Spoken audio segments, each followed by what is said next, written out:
Hi friends, welcome back to my channel. ఒకరోజు నాకున్న మా హస్బెండ్కి ఒక చిన్న డిస్కషన్ జరిగింది. తనేమో 9:30 కల్లా డ్యూటీకి వెళ్ళిపోవాలి, నాకేమో షిఫ్టింగ్స్ ఉంటాయి కాబట్టి నాకు ఈవినింగ్ షిఫ్ట్ అన్నమాట. తనేమన్నాడంటే, నీకేంటి నెమ్మదిగా నువ్వు డ్యూటీకి వెళ్తావు అనేసి అన్నాడు.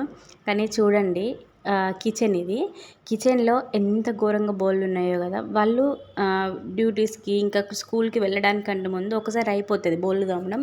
వాళ్ళు వెళ్ళిన తర్వాత మళ్ళొకసారి, నేను వంట చేసిన తర్వాత మళ్ళొకసారి, ఈ గ్యాప్లోనే ఇల్లు ఊడ్చుకోవాలి, ఈ గ్యాప్లోనే బట్టలు వాషింగ్ మిషన్లో వేసుకోవాలి.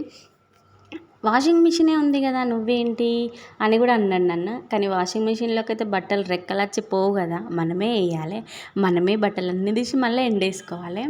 అరే ఎన్ని పనులు చేసినా కూడా అస్సలు రెస్పెక్టే ఉండదు.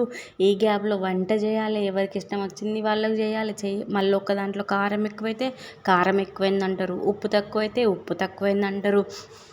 నిజంగా 12 కల్లా ఈ పనులన్నీ అయిపోవాలి.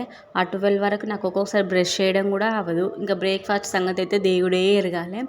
ఎప్పుడో డ్యూటీకి వెళ్ళే ముందు గబా గబా 4 ముద్దలు తినేసి వెళ్ళిపోవడం అవుతుంది. కానీ బెటర్ వెళ్ళండి, ఎందుకంటే అంటే బయట వర్క్ చేయకుండా ఇంట్లో ఉండే ఆడవాళ్ళని అయితే ఇంకా దారుణంగా మాట్లాడతారు కదా, దానికి ఏంటి తింటుంది పంటుంది అని చెప్పేసి. కానీ నిజంగా ఎంత చేసినా ఆడవాళ్ళకి విలువే ఉండదు.